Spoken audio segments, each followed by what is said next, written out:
I devoured 3 homeless people because I thought they were delicious watermelons. My name is Sukmi Big Balls, and here's my story.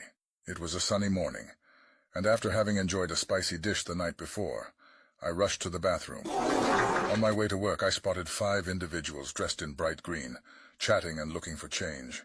They even had seeds glued to their shirts, which added to my confusion. In my morning daze, I thought I saw a group of chatty watermelons holding a mini protest for better hydration. Was it a hallucination from my spicy meal? Without thinking, I tried to bite into them, but their shouts of surprise and a thrown cucumber quickly snapped me back to reality. Later, while talking to a friend over a watermelon smoothie, I asked him, "Is it normal to have strange visions after a spicy meal?" He laughed and replied, "Maybe you should eat less spicy next time, fat boy." Hey, one last thing. Is it usual for one's urine to be red? Just checking for a mate, you know. Like and subscribe, or I'll come and eat your family. This criminal was caught after uploading his DNA to a family tree website. In 2007, the Gasparilla Pirate Festival was underway. Many University of Tampa students were in attendance, including one particular female who ended up walking alone back to her dorm. Unfortunately, a predator spotted her stumbling up the road and decided to strike. Trying to gain the female's trust, he offered to walk her home. She then called her boyfriend to keep them company on the walk back. However, as soon as they got to the dorm, the man attacked her. He SA'd her and then fled the scene. Unfortunately, police did collect DNA from the scene, but couldn't find a match. Frustratingly, for years, the case went cold. That is, until a 44-year-old man was curious about his family tree. Jared Vaughn submitted his own DNA to an online database and had no idea that he'd essentially just laid a gingerbread trail right to his door. Jared from West Virginia had no idea investigators were testing his sample against the DNA collected at the crime scene. It was a match and he was arrested.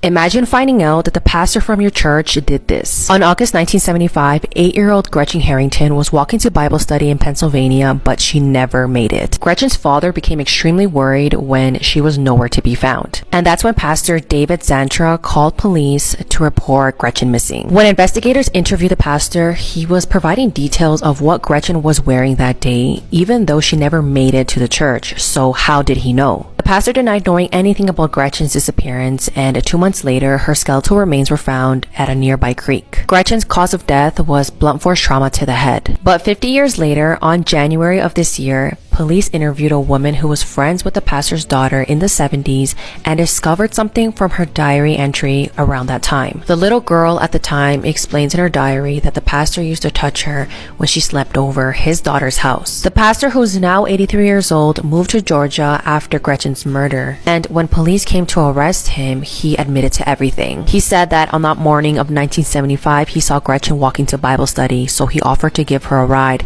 but instead of taking her to the church, he took her to a wooded area and told her to take off her clothes, and when she said no, that's when he took her life. Died, decomposed on my parents' couch, without them offering any help. My name is Lacey Fletcher. I was born in a small town in America. I was 36 years old when death took me, lying on my parents' couch on January 3rd, 2022, in the very house I grew up in. A victim of locked-in syndrome, this rare and cruel disease rendered me unable to move or communicate, trapping me within my own body. It was for this reason that a judge appointed my parents as my legal guardians, believing they would care for me. For 12 long, agonizing years, they let me waste away, providing me with just enough sustenance to keep me alive but not truly living.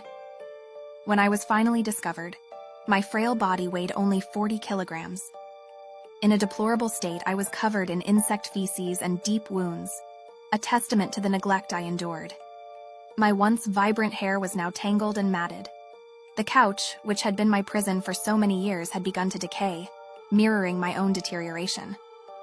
What is even more outrageous and heartbreaking is that, after all they did, my parents were released on bail, amounting to $300,000. The community is in shock, and their trial, which has garnered national attention, is scheduled for 2022.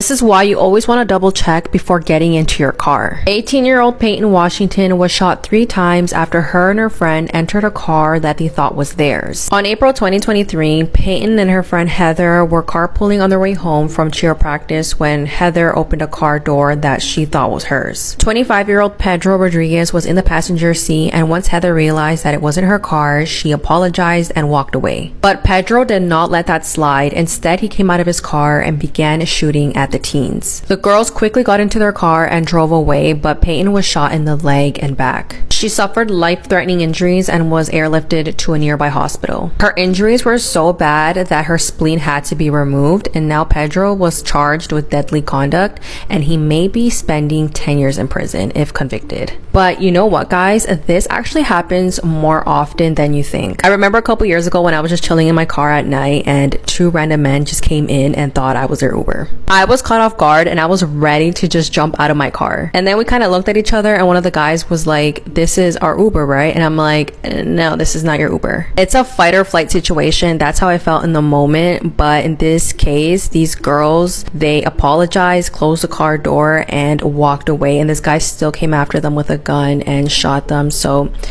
I don't know. I can't justify that. Everyone is talking about how scary nuns are, but no one is talking about how scandalous nuns used to be. We forget that nunneries were full of girls in their early 20s, and you could expect to find the same amount of drama and experimentation you would have found in the dorms at Barnard, if you know what I mean. So let me tell you a scandalous story. And if interested, I have another nun story that is very scandalous, but way more demonic on my Patreon. So back in the 1850s at this convent in Rome, there's a nun named Maria Luisa. And one day she comes to the other nuns and she's like, "Hey, there's this guy in town, he's possessed by the devil, he needs my help." So in the dead of night, she goes to help this possessed man, and when she comes back in the morning, the other nuns notice that she's covered in like scratches and bruises. And Maria Luisa is like, "Oh yeah, the devil has really taken over this guy. That was a really intense exorcism I had to do." Meanwhile, there's this other nun there named Catherine, and she's like, "No, this girl is just fully hooking up with this guy." So Catherine starts telling this theory to the other nuns just to kind of see if anyone else agrees with her. And a few days later, she gets sick, like on her deathbed sick. Maria Luisa offers to take care of her and she's like bringing her soup and stuff. And Catherine notices that she feels the worst after she has the soup. And she kind of starts to catch on to the fact that Luisa is poisoning her, probably because she's been talking shit. So one night, Luisa comes over and Catherine's basically like, "Listen, I'll stop running my mouth if you stop poisoning me. I know what you're doing." And then they just went back to being nuns. Like, that's just what life was like in the convents. My Patreon episode this week is about a group of teenage girls that all get possessed by the devil, and it's maybe to take down a man. It's a trip if you have the time. This is the terrifying mystery of the Virginia Tech murders. Heidi Childs and David Metzler were childhood sweethearts. They grew up in Virginia and met through a church youth group and were inseparable by the time that they were at Virginia Tech College. Heidi was 18 and on the 26th of August 2009, she was super excited for an appointment the following day with a careers advisor. On the day in question, David had planned something really nice for her. He planned to take her out on a date to a field in Jefferson National Forest. The plan was they were going to hang out and play some music while the sun set. The location he picked is a lovely spot, but the fields are quite secluded. The couple got there at around 8:15 and what happened next is not clear. The following day at 8 a.m, a dog walker found the couple's bodies. David was in the driver's seat of his car and there was glass all over the gravel by the door. He'd been shot. Heidi had also tragically been shot with a hunting rifle and was found outside of the car. Her bag, phone, ID, camera and lanyard were all missing. The first press conference revealed that DNA evidence had been collected which was believed to be from the killer. There were also 6 cars identified that police were investigating further. However, tragically, this case has very much gone cold. Many believe that the couple may have stumbled upon something they shouldn't have seen and were then killed to keep them quiet. Another theory is that a poacher may have accidentally shot David and then shot Heidi to cover this up. I recently actually covered the case of the back-to-school killer Jesse Matthew, who was actively killing during this period of time in this area. However, this case doesn't seem to match Jesse's typical MO or motive. Unfortunately, this case remains unsolved to this day. Former Black Veil Brides bassist Ashley Purdy has been accused of doing some pretty disturbing things. So let's take a look into these allegations. So Black Veil Brides were and still are a huge band. I remember a lot of my friends used to love their music. And Ashley Purdy was one of the regular touring members, their bassist. But in November 2019, he was kicked out of the band because of the things that were being said about him online. So at around that time, a bunch of his former girlfriends came out and said that he had been verbally and sexually abusive to them. He had allegedly screamed at them, he had allegedly put his hands on them, and he had allegedly forced himself on these women in different ways. One particular user named Pearl Carolina posted stories like this explaining exactly what had happened, and if you pause to read that, it is really disturbing. She was saying that allegedly Ashley had shoved himself onto her when they were really drunk, he had assaulted her without any sort of protection, and after these allegations came out, so many more people came forward. Allegedly, a number of girls who were underage who had been to Black Veil Brides shows said that he had targeted them after the shows. One 17-year-old who came forward claimed that Ashley had pressured her into doing things with him after the show on the tour bus, and that he constantly sent her videos and photos of other women that he wanted her to be like. He was essentially grooming these minors. So I showed this screenshot before, but a woman named Alina Avery also came forward. She claimed she was a former associate of the band, and she claimed that she had seen Ashley Purdy interacting with minors way too many times. And she even claimed that she one time saw him get an underage girl drunk on the tour bus, and that the girl couldn't even come in the regular way because she was underage. She had to meet them around at the back of the venue. So Ashley kind of made a video response. He put all of his social media to private, and Black Veil Brides did their best to distance from him as fast as physically possible. But once again, no criminal charges or anything ever came out from any of this. But either way, I tend to believe victims, and I think that this dude was definitely doing some terrible shit. Amara Carson was only 13 months old when she was the victim of an exorcism, tortured by her mother's boyfriend for 30 hours before finally succumbing to her injuries. Trigger warning with this one, her injuries are horrific and they are listed in the video. I'll also put another trigger warning just before I describe those injuries because honestly, they're not for the faint-hearted. Blaine Milam, 18, had a history of drug abuse. He was taken out of school in 4th grade and is said to have had the mental capacity of a 12-year-old.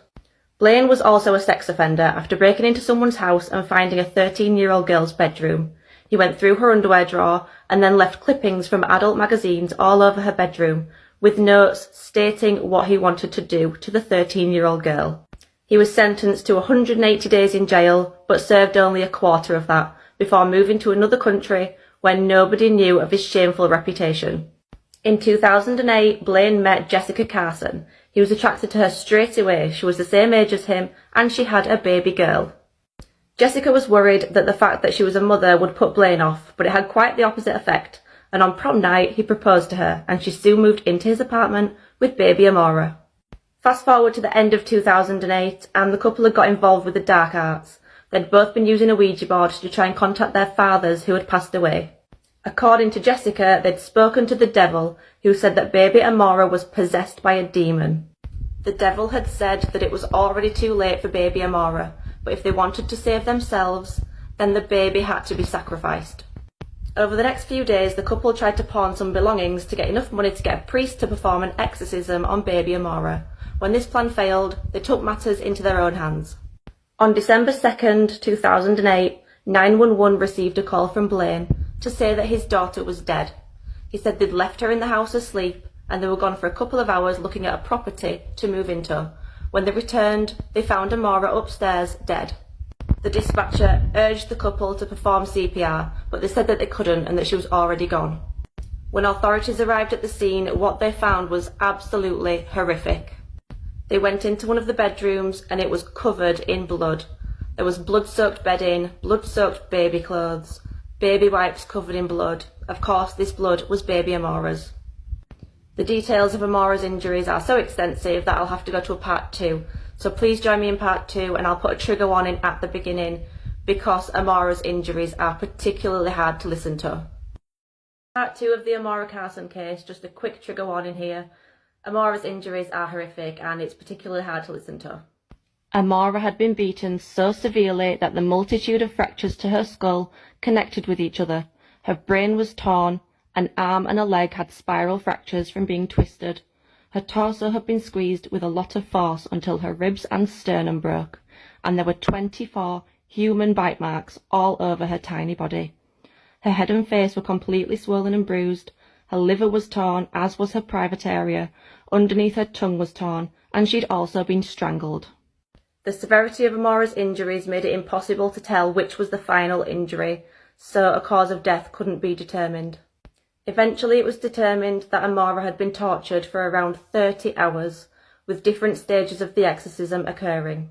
Blaine had been the one to cause all the injuries, while Jessica sat in another room listening to her daughter's screams. Jessica said that Amora had managed to escape the room a couple of times and run towards her, before Blaine took her back into the room to be tortured further. Jessica was fully complicit in the murder, and she made absolutely no attempts to protect her child. The couple were arrested for the murder of baby Amora. They were both found guilty. Jessica was sentenced to life without parole for capital murder, while Blaine received the death penalty. Blaine Milan was due to be executed by lethal injection on January 21st, 2021. However, he won a stay of execution and remains on death row. This 10-year-old kid murdered other children, and she pretty much got away with it. This is the twisted story of serial killer Mary Bell. So Mary was born in 1956 in England, and when she was a child, she displayed some disturbing behaviors. She was violent, she would lash out at her family, and they knew that there was just something wrong with her, but they didn't know exactly how far this temperament would take Mary. In 1968, a boy who had been playing with Mary Bell was pushed by her off of a roof. And later on that same evening, the parents of 3 small girls called the police and said that these girls had been playing with Mary Bell and that she had tried to strangle them while they were in a play pit. Now, Mary was interviewed by the police. Keep in mind, she was a child at the time as well. She claimed that she had nothing to do with this, the kids were lying, blah, blah, blah. And so the police let her off with a warning. They alerted local authorities, but they couldn't do anything. But that leads us to May 25th, 1968, the day before Mary Bell's 11th birthday. On that day, she lured a 3-year-old boy named Martin Brown into an abandoned house and strangled him to death for no reason alone. She then left the boy's body in there and went on with her day. So the next day on Mary's birthday, she and a friend broke into a nursery and vandalized the place. And eventually, when the police checked the scene of the crime, they discovered some of these disturbing notes that Mary had left. This one read, "I murder so that I may come back." And another one said, "We did murder Martin Brown, F off." These notes were written by Mary Bell and left there. It was almost like she wanted to get caught, or she wanted to toy with the parents. Then, a couple months later, in July of the same year, 3-year-old Brian Howe went missing. And when they found Brian's body, they made some disturbing discoveries. There were puncture wounds covering the kid's legs. The letter M had been haphazardly carved into his stomach. Hair had been sliced off from his scalp, and his privates had been mutilated. Eventually, though, it was found that Brian died from strangulation. And when the coroner was looking at his corpse, they determined that the killer was probably another child. So eventually, after a large manhunt and an investigation by the police, authorities were led to Mary Bell, who was seen playing with Brian on the day of his death. I mean, there are a lot of details that go into the story. I can make a more detailed story time if you want, but eventually Mary confessed to killing Brian and also confessed to murdering 3-year-old Martin just a few months prior. So after a 9-day trial, which there are some crazy details in that as well that we could cover, Mary Bell was cleared of the murder charges, but she was convicted of manslaughter charges. At the time, she was only 11 years and 6 months old, making her Britain's youngest convicted female killer. A statistic and a record that she still holds to this day. But Mary Bell only ended up serving about 12 years in prison for the murder of those 2 young boys. And she was released back into society in 1980 at the age of 23. She's still alive, and nobody knows exactly where Mary Bell is today, as she's been granted lifelong anonymity by British courts. She has her own child, and like I said, she's not dead, so nobody knows exactly where she is. So if you're watching this from England, your next door neighbor may have been a child killer. You never know. 3 months into dating Thomas, signs started showing that Ellie was becoming frustrated with their relationship. She grew tired of having to see him every day, and never having any time for herself. He wanted to be around her 24/7, and would get grumpy if she wanted to spend any time with her friends. Ellie also wanted to focus on her A-levels, but found it hard to balance her life with the unrealistic expectations Thomas placed on her. She realized that she wasn't ready for a serious relationship, yet Thomas was already starting to talk about marriage. In the beginning of May 2019, Ellie told her mom that she was going to break up with Thomas. Not exactly shocked by the news, her mom asked her if anything happened and if she wanted to talk. Ellie assured her mom that nothing happened, and that she just wanted to be single, so she told her mom not to worry, and that she had everything under control. Ellie then went to her room and broke up with Thomas via text message. During the text conversations, Thomas kept denying the breakup, telling Ellie that he loved her and that they belonged together. But Ellie had made up her mind and stood firm in her decision. That evening, she asked her parents if she could stay home the following morning because she didn't have any classes scheduled until the afternoon. She thought that she could use the time to revise for her upcoming exams before heading to school in the afternoon to attend history class. Her parents agreed, and Ellie arranged with one of her closest friends to pick her up the following morning at 11 a.m. so that they could journey to school together.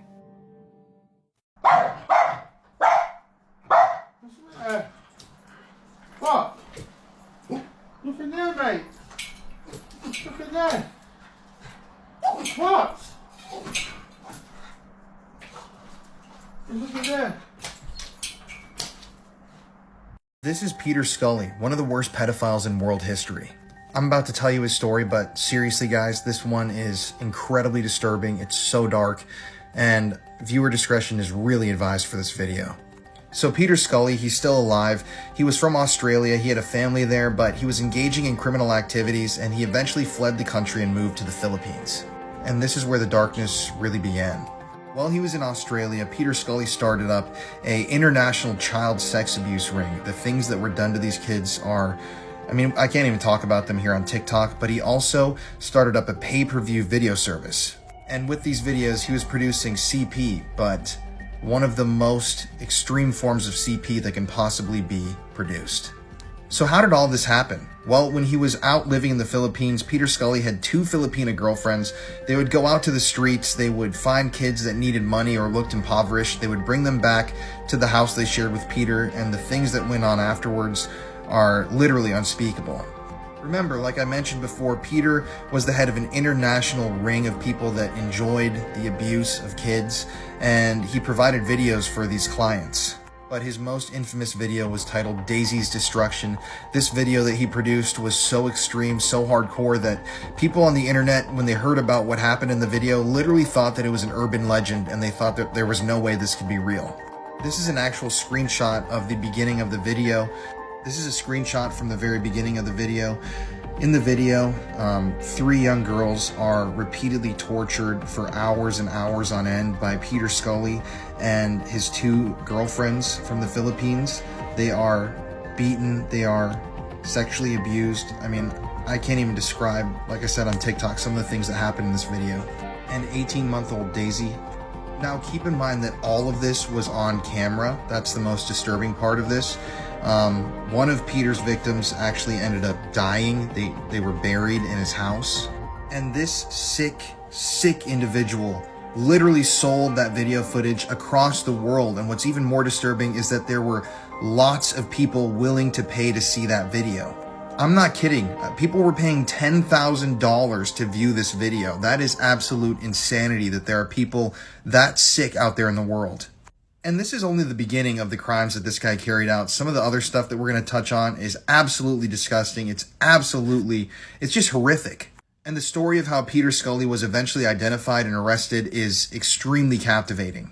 I'm going to run out of time here on this video, but if you want to see a part 2, let me know below. This story is far from over. This island has one of the most disturbing histories in America, and no one really knows the full truth behind it. So like I said before, this island was owned by multi-millionaire Francis Sheldon, pictured right here. And Francis and a number of other local men from Michigan, including this guy, Gerald S. Richards, ran a boys' camp on the island. They would fly kids to the island on this airstrip, kids from the YMCA and other schools and communities in the area.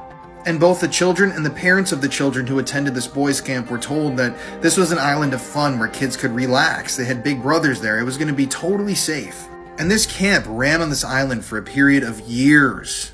Then one day, some of the kids who attended the camp began to tell their parents that the counselors or the teachers, the adults that were there on the island, had behaved with them in very, very inappropriate ways. They began telling their friends and parents that they were taken into these cabins pictured here on the island. They were assaulted, they were told to remove all of their clothing, and that there were cameras all over the place. Well, it turns out that this guy, the multi-millionaire with political and business connections in the area, Francis Sheldon, was running a massive CP ring. and they had been abusing the children on this island under the guise of bringing them to a boys' camp for years, recording all of it, selling it across the world. And some of the more affluent clients of their business were even allowed to take trips to the island themselves to see some of these young boys. Now, this story bears an obvious resemblance to the story of Jeffrey Epstein, but there are some very, very strange things that are happening here that nobody knows about, and the government still refuses to talk about to this day. So let's talk about this guy, Gerald S. Richards. He was a gym teacher at a local Catholic school who went down for the crimes, and he was heavily involved with every aspect of this business, if you know what I mean. Well, it seems like through his political and business connections, Francis Sheldon was actually tipped off that he was about to be arrested and raided and charged with these horrific crimes. So Francis, before he could be brought to justice for these crimes, he actually fled the country in a personal plane. He then moved to France, got remarried, and died in Amsterdam, and never had to pay for any of the crimes that were committed here. But it's when we start talking about the murders that this story really starts to blow my mind. So take a good look at this guy, Chris Bush. This is Christopher Bush's father, Harold Lee Bush. Now, he was an executive with General Motors, and the family was obviously extremely wealthy. They were politically connected, and they were very connected to every business in the area. These guys had a lot of power. But back to Christopher Bush. This guy had assaulted a number of children. He'd been let out of prison, let out of jail in a very, very suspicious way multiple times, put on bail for serious offenses. And he was an alleged associate of the crime ring that was happening on North Fox Island. Meaning that, like I said earlier, he was one of those people who could afford to actually fly out to the island to do things himself. I'm out of time. Follow for part 3. This is where it gets juicy.